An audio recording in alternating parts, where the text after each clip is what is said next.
Namaku Dani. Aku bukan orang yang gampang percaya sama hal-hal mistis. Selama ini aku lebih milih mikir logis dan realistis, apalagi soal cerita-cerita kampung gaib, makhluk halus, atau dunia lain. Buatku semua itu cuma bumbu cerita orang kampung. Tapi semua keyakinan itu runtuh total sejak kejadian waktu aku pulang dari proyek luar kota beberapa bulan lalu. Sampai sekarang pun, kalau ingat kejadian itu, bulu kuduku masih berdiri. Waktu itu aku baru selesai kerja proyek instalasi listrik di daerah Banjar. Karena penghematan dan biar bisa cepat sampai rumah, aku mutusin buat pulang naik motor sendirian. Rencana awal sih, aku bakal lewat jalan utama ke arah Garut, jalan yang biasa dilewati kendaraan umum. Tapi waktu mampir di warung buat ngopi sebentar, ada teman kerja yang juga orang lokal nyaranin jalan pintas. Lewat situ aja, dan lewatin sawah sama jembatan kecil. Bisa potong waktu hampir sejam, katanya sambil nunjukin rute di HP-nya. Tapi inget ya, jangan berhenti kalau lihat yang aneh-aneh. Terusin aja. Aku waktu itu cuma ketawa. Maksudnya lihat yang aneh tuh apaan? Ya pokoknya jangan berhenti. Udah percaya aja. Karena aku memang buru-buru dan lagi pengen cepat sampai, aku turutin sarannya. Aku mikir, paling-paling juga cuma jalan kampung yang sepi. Waktu udah lewat zuhur, langit terang banget, panas, nyengat. Gak mungkin dong ada hal-hal horor siang bolong kayak gini, ya kan? Baru sekitar 30 menit masuk ke jalan kecil itu, suasananya mulai berubah drastis. Jalannya masih beraspal, tapi mulai sempit banget. Cuma cukup buat satu motor. Di kanan kiri cuma ada sawah luas, kadang pohon-pohon kecil, dan hutan rimbun yang sesekali nutupin langit. Tapi yang paling bikin merinding, hawa di sekitarku berubah jadi dingin. Bukan dingin angin sore, tapi dingin kayak masuk ruangan AC yang disetel maksimal. Padahal aku masih di luar, dan ini masih siang bolong. Aku coba abaikan perasaan itu. Kupikir, ya mungkin efek dari banyak pohon dan bayangan pepohonan di sepanjang jalan. Tapi makin lama aku ngerasa makin aneh. Jalannya jadi makin rusak, berlubang, dan akhirnya berubah jadi jalan tanah. Disinilah aku baru sadar, sinyal HP-ku hilang. Nggak ada sama sekali. Mau buka maps juga nggak bisa. Aku sempat ragu, pengen balik arah. Tapi kayaknya udah jauh banget. Aku udah ngelewatin beberapa belokan, tanjakan, turunan, dan rasanya udah muter-muter tanpa arah. Lalu aku lihat sebuah kampung kecil, kayak desa terpencil di pedalaman. Di ujung jalan tanah itu berdiri gapura dari bambu yang udah kelihatan lapuk. Nggak ada papan nama, nggak ada tulisan apapun, tapi jelas itu pintu masuk kampung. Aku pikir mungkin aku bisa nanya arah jalan ke warga sana. Toh, aku masih sopan, dan niatnya cuma tanya doang. Aku masuk pelen-pelen, sambil tetap di atas motor. Jalan di dalam kampung itu lebih sempit lagi, tapi cukup buat lewat. Rumah-rumah di sana semuanya rumah panggung dari kayu. Beberapa terlihat masih cukup terawat, tapi sebagian besar udah kelihatan tua. Catnya mengelupas, tiang-tiang kayunya berlumut. Tapi yang bikin bulu kuduku berdiri bukan rumah-rumahnya, tapi orang-orangnya. Mereka diam, benar-benar diam. Ada beberapa orang berdiri di depan rumah masing-masing. Ada juga yang duduk di bel-bel kecil atau berdiri di dekat pohon. Tapi semuanya nggak bergerak. Wajah mereka datar, kosong. Nggak senyum, nggak ngobrol satu sama lain. Nggak ada reaksi waktu aku lewat, kayak patung. Tapi matanya terbuka. Mereka ngelihat, tapi kayak nggak ngelihat. Aku pelanin motor. Aku pikir mungkin mereka cuma warga kampung yang pendiam, atau memang lagi diam aja. Tapi hatiku mulai nggak enak.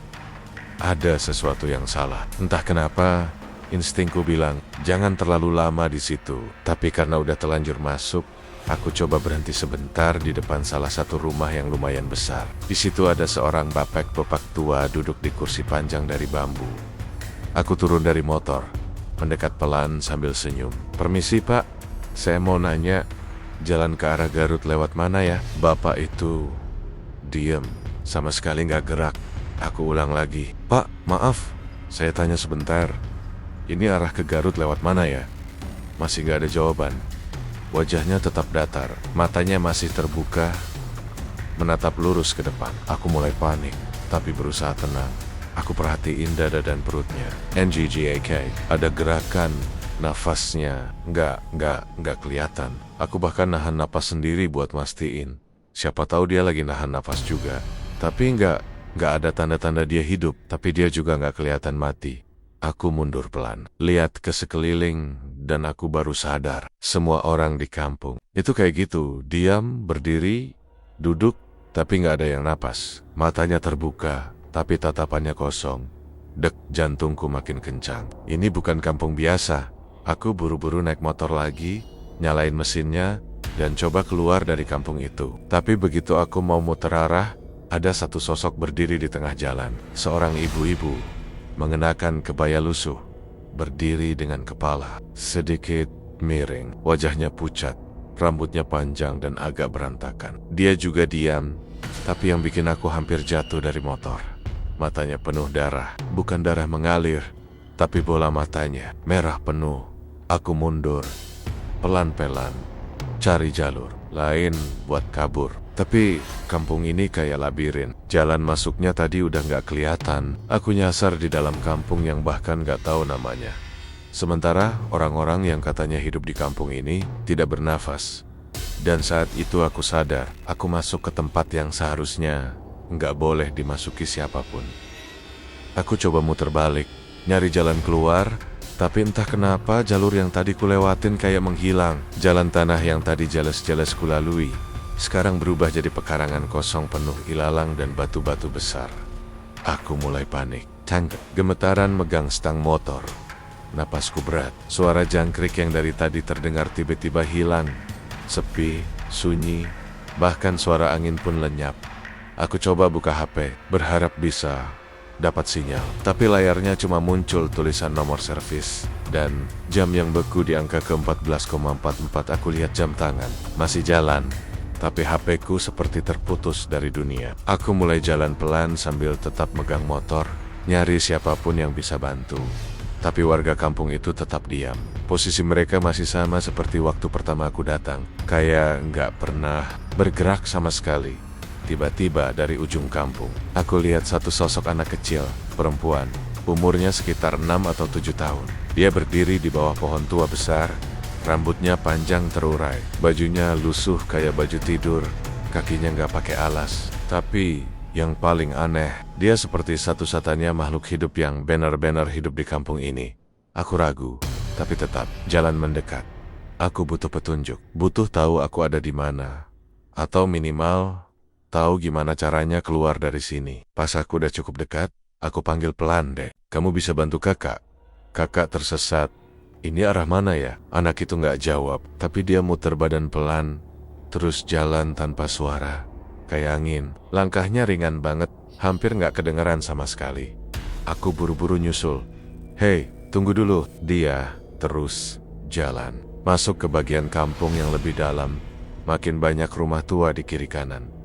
Aku ngikutin sambil narik motorku. Tapi semakin aku masuk ke dalam, semakin aneh perasaan di dadaku. Bukan cuma takut, tapi kayak tertekan. Seolah-olah udara di kampung ini makin berat dan makin dingin. Nafasku makin pendek. Aku ngelap keringat yang mulai turun dari pelipis, padahal dingin banget.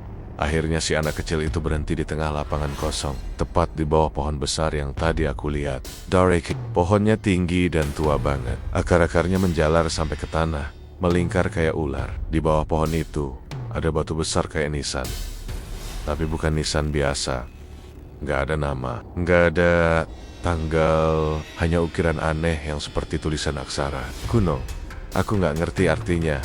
Anak itu nengok ke arahku, terus bilang pelan, "Bapak nggak boleh di sini. Ini bukan dunia Bapak." Seketika jantungku berhenti berdetak sesaat. Kalimat itu ngagetin aku bukan main. Suaranya kecil, tapi jelas. Dan nadanya bukan kayak anak kecil. Lebih dalam, lebih dewasa. Kayak suara perempuan dewasa dari tubuh anak-anak. Aku kaku, mulutku kering, lidahku keluh. Maksudnya, dunia Bapak? Tapi sebelum aku bisa tanya lebih jauh, dia hilang. Benar-benar hilang. Bukan lari, bukan sembunyi, tapi lenyap kayak kabut. Satu detik dia ada, detik berikutnya nggak ada. Aku berdiri terpaku, badanku lemes.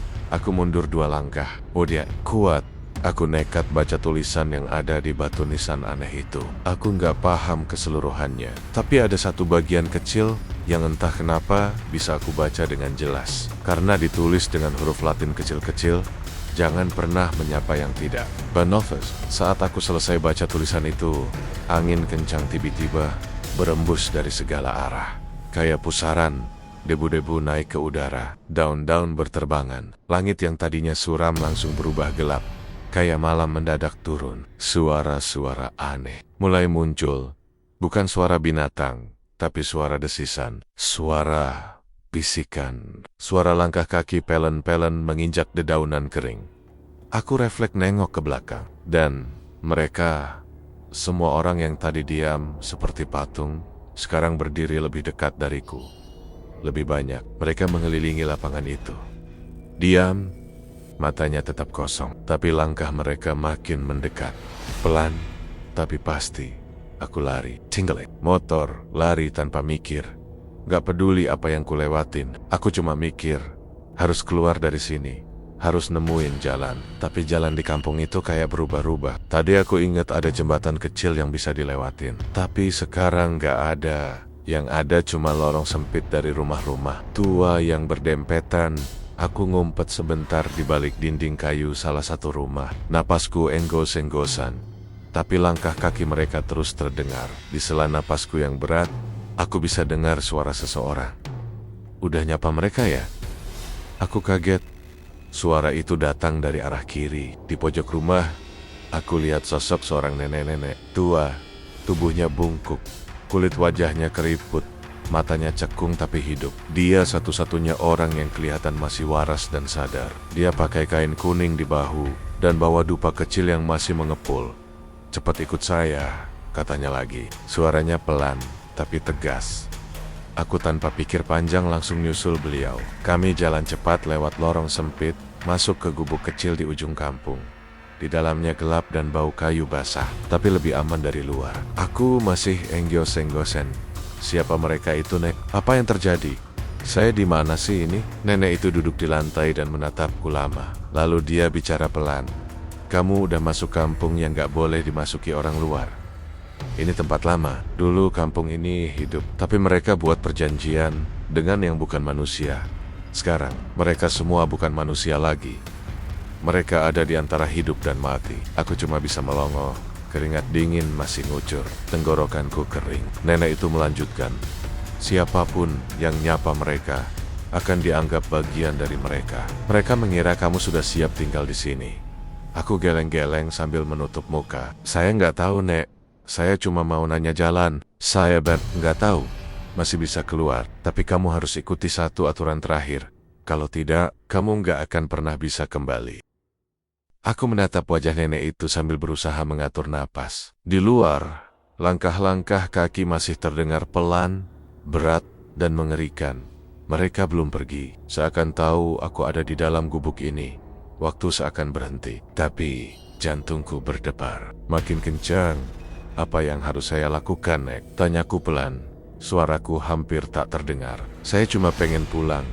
Tolong. Nenek itu memejamkan matanya sejenak. Tangannya yang keriput menggenggam erat dupa kecil di depannya. Lalu dia mulai berdoa dalam bahasa yang aku nggak paham. Suaranya lirih tapi terasa berat. Entah mantra atau doa. Aku nggak tahu. Tapi hawa di ruangan itu tiba-tiba berubah. Jadi lebih berat, sesak. Lalu dia buka matanya dan menatapku liket-leket. Sekarang mereka sudah tahu kamu bukan bagian dari mereka, ucapnya. Tapi mereka juga tahu, kamu udah melanggar. Kamu menyapa. Itu artinya, kamu dianggap satu dari mereka. Aku mau protes. Tapi dia langsung melanjutkan. Hanya ada satu cara buat keluar dari sini. Satu kali kesempatan. Satu jalan. Tapi kamu harus berani kehilangan napas. Aku diam. Nafasku tiba-tiba berat sendiri. Maksudnya, kehilangan napas. Saya disuruh mati? Bibir nenek itu menegang.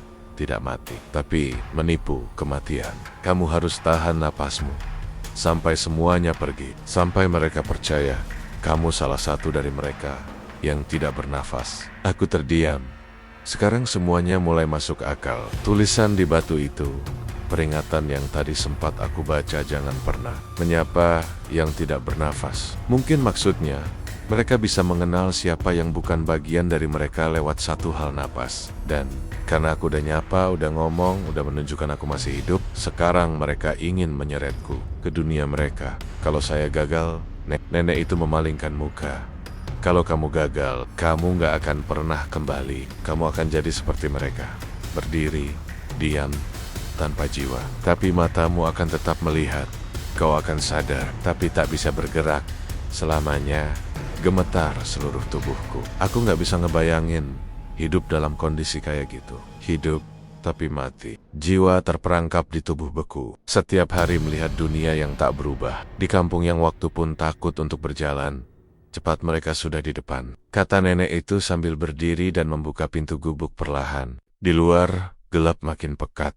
Tapi aku bisa melihat mereka. Warga kampung itu berdiri berjejer, mengelilingi gubuk. Wajah mereka tetap sama.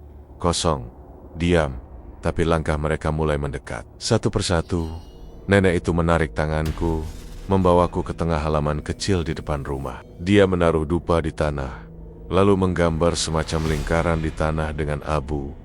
Tangannya cepat. Lalu dia menunjuk ke tengah lingkaran itu, masuk ke Saito. Duduk bersila. Tutup matamu dan tahan napas. Jangan hirup udara sedikit pun. Aku beri isyarat.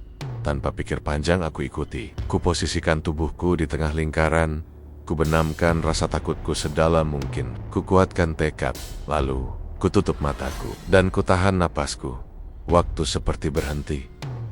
Awalnya sunyi, tapi lalu aku mendengar mereka mulai mendekat. Langkah-langkah berat, kayu-kayu berderet. Suara tanah dipijak.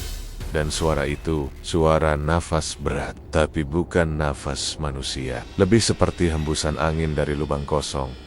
Mereka berdiri di sekelilingku, sangat dekat. Bisa kurasakan hawa dingin dari tubuh mereka menyentuh kulitku.